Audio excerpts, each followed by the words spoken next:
일해야 벌 수 있는 돈이니까 어마어마한 사람이 모였다는 걸 알 수 있습니다. 하루에 품삯이 한 데나리온인데 200데나리온이면 하루에 남자가 나가서 하루 열심히 일하면 자기 가족이 먹을 수 있다고 생각하면 가족이 5명이면 10만 1000명입니까? 옛날에는 진짜 뭐 어쨌든지 뭐 아무튼 200데나리온의 떡이 부족하리이다 이렇게 말했다고 하는 겁니다. 그러니까 이 빌립은 좀 전에 갈릴리 가나에서 뭡니까 물로 포도주를 만드는 그 모습을 보고도 예수님이 지금 베세다 광야에서 이 기적으로 병자를 고쳐주는 모습을 보면서도 어떤 문제가 생길 때 예수님을 믿는 믿음으로 답했습니까? 순전히 인간의 지식으로 자기 능력으로 생각해서 그 인간의 지식, 자기 능력으로만 할 수 있는 그런 대답을 합니까? 우리도 그렇습니다. 믿을 때 하나님 은혜 주시면 기적이 일어나지 않습니까? 되지 않습니까? 뭐 그러다가 무슨 일이 턱 생기면 순전히 인간의 지식으로만 계산하는 겁니다. 자기 능력으로 하죠. 이 빌립이 그랬다고 하는 겁니다. 그런데 빌립과 같이 있었던 안드레는 달랐다고 하는 겁니다. 안드레는. 요한복음 6장 8절 9절에 보면 안드레는 어떻게 했습니까? 제자 중 하나 곧 시몬 베드로의 형제 안드레가 예수께 여쭤오되 여기 한 아이가 있어 보리떡 5개와 물고기 2마리를 가졌나이다. 그러나 그것이 많은 사람에게 얼마나 되겠습니까? 빌립은 인간적으로 계산을 해보고 주님의 능력이나 그런 건 다 모르겠고 자기 능력으로 계산해보고 야 이렇게 해야 됩니다. 그런 대답만 했지만 그런데 우리가 이 많은 사람을 위해서 떡을 어디서 구하겠습니까? 지금 뭐 물을 불려서 떡을 쪄가지고 어느 세월에 하겠습니까? 그러니까 빌립은 이 하나님의 능력, 주님의 능력 같은 건 생각도 못하고 그냥 인간적으로 계산해가지고 낭망하고 안돼 하는 그게 빌립의 수준이 있는데 안드레는 조금 더 나았다고 하는 겁니다. 내가 할 수 있는 일이 뭐냐? 뭐 먹을 거 없나? 찾아봐가지고 보니까 도시락 하나가 있는 겁니다. 이거 갖고 뭐 하겠어? 남자만 5,000명이고 10,000명, 20,000명이 되는데 에이 모르겠다. 그러지 않고 어쨌든지 그걸 가지고 누구에게 왔습니까? 예수님이 왔다는 거죠. 그러니까 이거라도 예수님에게 오면 뭔가 되지 않겠나는 일말의 믿음이 있은 겁니다. 빌립보다 나았습니다. 그러나 마지막에 이 많은 사람이 얼마나 되겠습니까? 그랬지만 혹시 주님은 할 수 있지 않습니까? 이런 희망이 섞인 겁니다. 그러니까 안드레는 무슨 큰일이 있을 때 지레 인간적으로 계산해보고 포기해버리는 것이 아니라 자기가 할 수 있는 건 하는 겁니다. 어쨌든지 먹을 거 보니까 도시락이 아마 2개 있었으면 2개 가져오고 10개 있었으면 10개 가져왔을지 모르지만 하나 있으니까 하나를 가져와가지고 주님 그래도 도시락이 하나 있는데 주님 이걸 갖고 가지고 어떻게 하면 안 되겠습니까? 어쨌든지 그랬다는 겁니다. 그러니까 안드레는 자기가 할 수 있는 일을 하고 그 다음에 못하는 것은 주님께 맡기는 겁니다. 안드레는 이런 신앙을 가지고 있었다고 하는 겁니다. 오늘날 우리도 마찬가지입니다. 평상시에는 하나님은 창조의 능력이 있습니다. 우리 주님은 물이라도 포도주로 만드는 능력이 있습니다. 이래 말해놓고는 무슨 일이 생기면 자기 인간 지식으로 해결하려고 요럴까 저럴까 그런다고 하는 겁니다. 그러면 아직까지 계산적인 그 인간 수준의 빌립의 수준에서 벗어나지 못하는 겁니다. 그러나 안드레는 그 뭔가 내가 할 수 있는 일을 최선을 다하고 그 다음에 하나님께 맡기는 거예요. 이게 그래도 좀 더 바람직한 믿음입니다. 세 번째 빌립이나 안드레가 나오는 것이 요한복음 12장 20절입니다. 명절에 예배하러 올라온 사람 중에 헬라인이 몇 있는데 저희가 갈릴리 베세다 사람 빌립에게 가서 청하여 가로되 선생님이여 우리가 예수를 배웠고자 하나이다 하니 빌립이 안드레에게 가서 말하고 안드레와 빌립이 예수께 가서 여짜온대. 그러니까 예수님 당시에 드물기는 했지만 이 이스라엘 사람이 아니고 뭡니까? 헬라 사람, 그리스 사람들, 이 이방인인데도 예수를 믿는 사람이 있었다는 겁니다. 많지는 않았지만. 그런데 명절에 그래도 이 기독교의 본산이 예루살렘의 성전에 와가지고 보고 싶어서 이제 아마 이 명절에 예루살렘은 아니고 이 아마 여기 어딘지 모르겠네요. 요한복음 12장. 명절이니까 예루살렘이겠지. 예루살렘으로 왔는데 그런데 예수님을 만나고 싶은데 바로 나가지는 못하겠고 이방인이니까 예수님하고 좀 떨어져고 이스라엘 사람하고 좀 떨어져서 멀리 있었겠지. 이제 함께 상종을 안 하는 때니까. 그래도 예수님을 만나고 싶으니까 자기들하고 똑같은 헬라식 이름을 가진 사람인 빌립에게 가가지고 선생님 우리 예수님 좀 만나고 싶은데 만나면 안 되겠습니까? 부탁을 했어.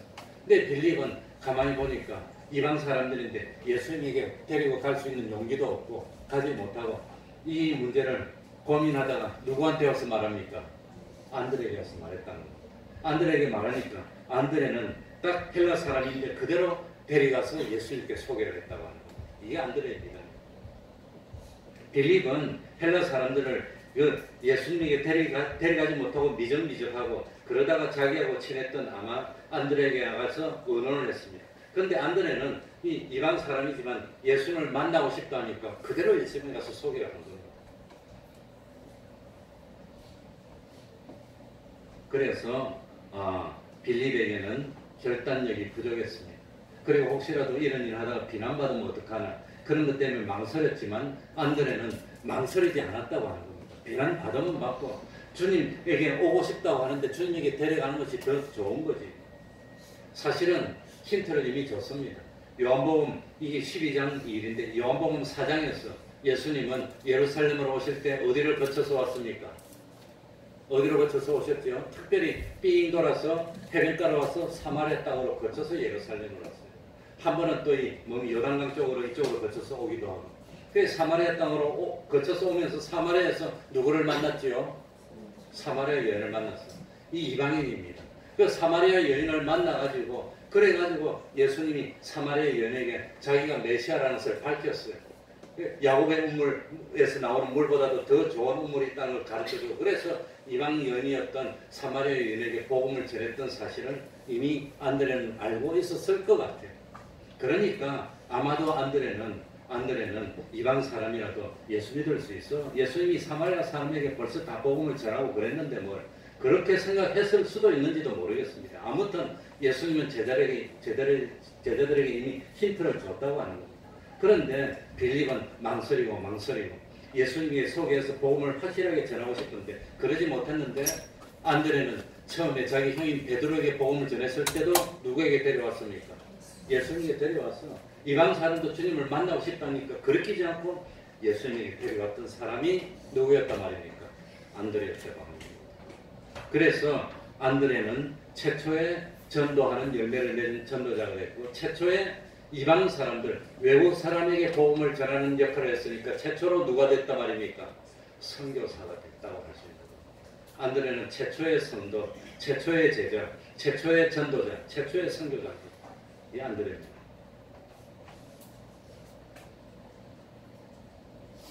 그리고 요한복음에 보니까 안드레가 세 번 기록이 되는데 세 번 다 성경에 나올 때마다 어떤 역할을 하고 있죠?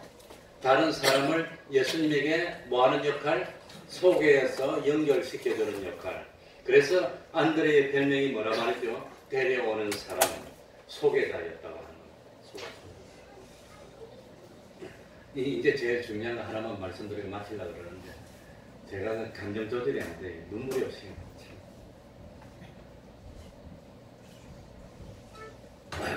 안드레는 제일 먼저 예수를 믿었고 또 안드레는 자기가 먼저 믿어서 자기 형 베드로를 예수님에게 소개해준 공로자입니다.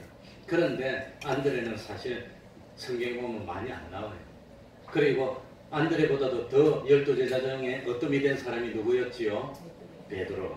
그러니까 우리 같으면 내가 먼저 믿었고 너는 나중에 왔으니까 내가 먼저고 너는 내 뒤에 있어야 되는데 그런데 안드레는 뒤에 있고 베드로가 먼저 있어요. 그래도 아무런 불평을 하지 않았던 사람이 안드레야. 그게 안드레. 진짜 싫어. 그래. 첫 번째 그룹에 베드로, 안드레, 야고보, 요한 네 사람이 첫 번째 그룹인데 사실은 첫 번째 그룹 중에 안드레는 다 빠져있고 누구 세 사람 이름만 나옵니까? 베드로, 야고보, 요한 세 사람만 자꾸 나와요. 세 사람만. 변화산에 갈 때도 세 사람만 나오고 세 사람만 나오고 그런데도 안드레는 불평한 적이 없고 자기보다도 다른 사람을 주님께 소개해주고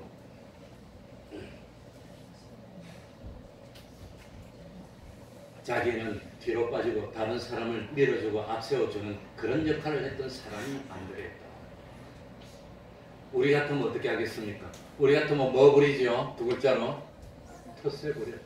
내가 먼저 하고 다른 사람이 뒤에 왔는데 다른 사람 뒤에 왔으면 교회에서도 텃세 부려. 그런데 안드레는 그 반대로 했어요. 내가 다른 사람 데려와 놓고 나는 저 뒤에 가서 숨어 있고 다른 사람을 주님 앞에 속여서 잘 되게 해주고 밀어주고 그런 역할을 했던 사람이 안드레였다고. 그게 진정한 믿음. 특별히 이 참 첫 번째 그룹에 속했던 야고보와 요한은 예수님이 뭔가 이루려고 하니까 어머니 데려와가지고, 어머니 살로메는 공로자입니다. 실제로 예수님의 이모도 되고 예수님의 역할을 하는데 제일 참 뒤에서 협조했던 그런 사람이고 모든 비용을 다 부담했던 그런 역할을 해가지고 했는데, 와가지고 하나는 우편에 하나는 좌편에 앉게 해주세요 이런 일을 했는데 안드레는 그런 일에도 관심이 없었다는 겁니다. 그게 안드레예요. 그래서 안드레는 어디서 이런 참 수준 높은 진정한 믿음을 갖게 됐을까? 안드레는 누구의 제자입니까? 원래 세례 요한의 제자. 세례 요한이 그런 일을 했다는 겁니다. 세례 요한이 갔는데 세례 요한은 자기 제자들을 데려가면서 나보다도 훌륭한 분이 저기 계셔. 나는 뭐 해야 되고 쇠해야 되고 예수님은 흥해야 돼. 이렇게 가르쳐 주더라는 거예요. 저분은 너무나 위대한 분이니까 나는 저 사람의 발에 신발 그거도 감당할 수 없는, 감당할 만한 위치도 못 돼. 그러니까 저분이 더 참 흥해야 돼. 이런 말씀을 하는 걸 안드레가 보고 배우지 않았을까. 그러니까 안드레는 세례 요한의 제자였는데 세례 요한이 자기를 예수님이 보내주는 거예요. 그걸 보고 이것이 진짜 믿음이구나 하는 걸 깨달았지 않았을까. 추측입니다. 그래서 자기는 숨기고 뭡니까? 다른 사람을 앞세우고 높여줄 줄 아는 그 믿음을 가졌던 진정한 남자다운 용기 있는 그런 믿음을 가졌던 사람이 누구였지요? 안드레였다. 이런 사람이 있어야 진정한 믿음. 아마도 하늘나라 가면 겉으로는 베드로가 어떤 뭐 안드레도 베드로 못지않게 어떤 그런 복을 받지 않았을까. 그래, 외경인 안드레 행전에 보면은 안드레는 마지막 순교할 때 참 우리 예수님은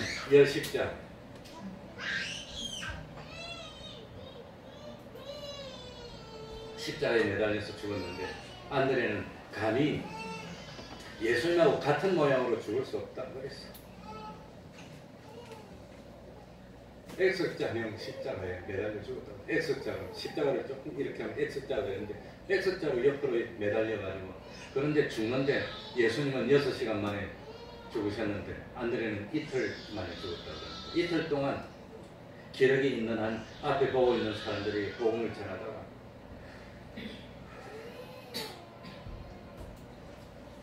순교로 끝마치고 승리했습니다. 그러니까 안드레는 무슨 뜻이라고 그랬죠? 남자답다. 정말로 용기 있는 참 다른 사람을 앞세울 줄 아는 그런 믿음으로 참 섬기는 삶을 살았어. 분명히는 천국에서는 지극히 큰 자로 여김을 받았을 겁니다. 우리도 안드레와 같은 그런 믿음을 가져야 되겠습니다. 통성으로 기도하겠습니다.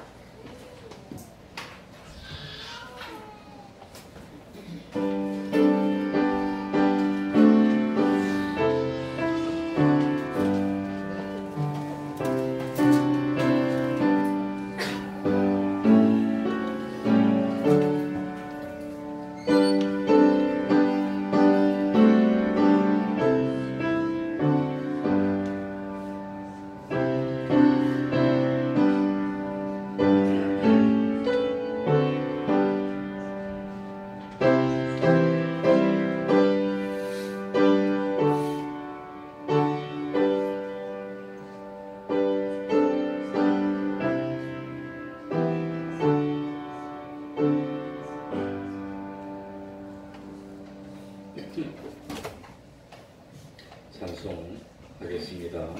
찬송가 384장.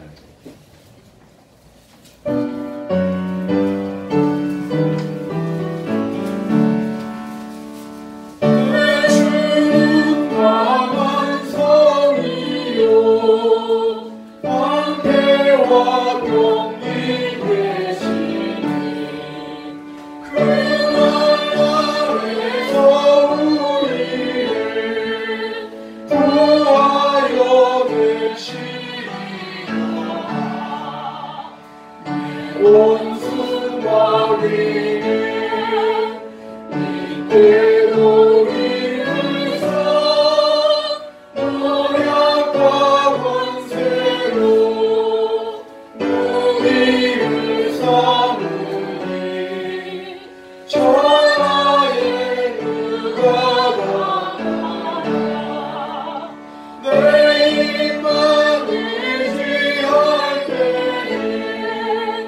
패할 수밖에 없구나. 힘 있는 장수 나와서 날 대신하여 싸우네. 이 장수는 응답 주 예수 그리스도 만군의 주보라. 다갈 자 누구냐. 반드시 이기리로다. 이 땅의 마귀 들들어 우리를 삼키려 하나. 헛되지 말고 섞어라. 진리로 이기리로다. 승적과 재물과 명예와 생명을 다 빼앗긴데도 진리는 살아서 그 나라 영원하리라. 아멘.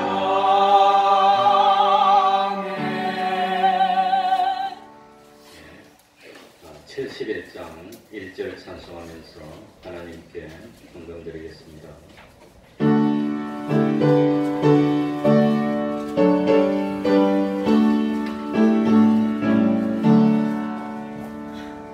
내게 있는 모든 것을 아낌없이 바치네. 사랑하고 의지하여 주를 따라가겠네. 주께 드리네. 주께 드리네. 사랑하는 구주 앞에 모두 드리네. 아멘.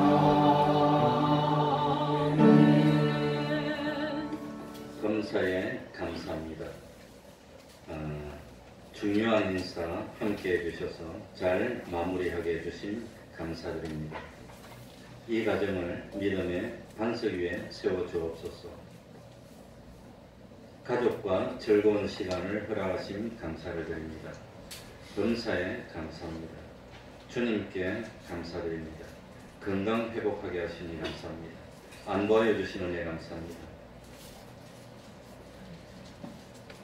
가정 예배 드리게 하시니 감사드립니다. 감사에 감사했습니다. 먼저 기도하겠습니다. 하나님 아버지, 명절에 사고 없이 무사히 이렇게 잘 지내게 하여 주셨으니 감사드립니다. 또 참 중요한 행사 하나님이 함께 하여 주시니 감사드립니다. 범사에 감사합니다. 가정을 믿음의 반석 위에 세워주시니 감사합니다. 즐거운 명절 허락하여 주시니 감사드립니다. 참 건강 회복하게 하여 주시니 감사합니다. 참 가정 예배 드리게 하여 주시니 감사합니다. 항상 감사하고 기뻐하고 또 참 하나님 먼저 생각할 줄 아는 그런 삶을 사는 저희들 되게 해 주시고, 하나님 앞에 귀중한 참 여러가지 각종 예물 드린 것 우리 하나님이 친히 받으시고 마음껏 축복하여 주시고, 그리고 참 세상에 살면서 참 안드레와 같이 참 섬기는 삶을 살고 복음을 전하여서 주님을 소개하는 삶을 사는 저희들이 될 수 있도록, 우리 태평동교회 많은 믿음의 열매들이 맺힐 수 있도록 은혜 베풀어 주시옵소서. 예수님 이름으로 기도하옵나이다. 아멘.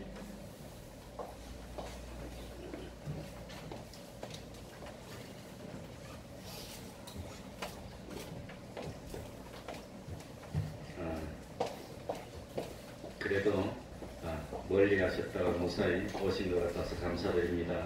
매일 어쨌든 바쁠 때도 또 뭐 여기저기 다닐 때도 기도하는 거 잊으시기 마시기 바랍니다. 성경 읽기, 또 복음 전하는 것은 말하지 않아도 믿는 사람에게 이거는 가장 중요한 본분입니다. 전도하라는 말만 안 하면 예수 믿는 거 힘들지 않겠다 그러더라고요. 이건 사명입니다. 가정 예배를 생각합시다. 그래 저도 이번에 가족들이 다 모였는데 난 또 가족들 앞에서 찬송 예배 인도하라 하면 참 잘 못하겠어요. 그래도 해라 그래서 열심히 했습니다. 찬송도는 제일 크게 부르고 성경 읽고 그래도 기도하고 했습니다. 하시기 바랍니다.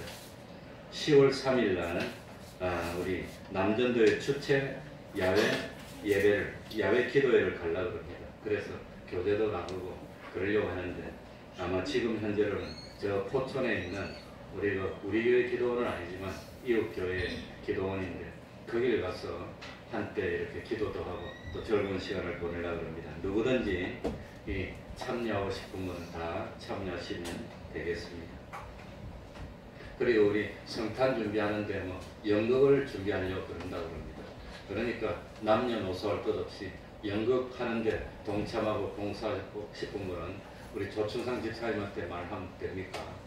네, 해서 연극에 동참하시기 바랍니다. 다 같이 일어나셔서 1장 찬송 드리고 축도를 마치겠습니다.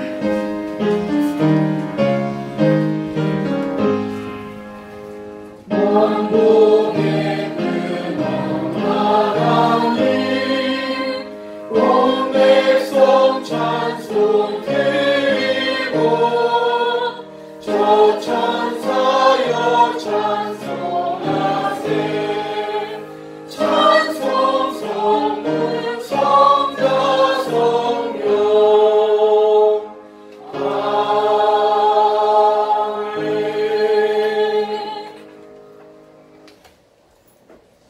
우리 주 예수 그리스도의 은혜와 하나님 아버지의 사랑하심과 성령님의 교통하심이 항상 함께하기를 축원하옵나이다. 아멘.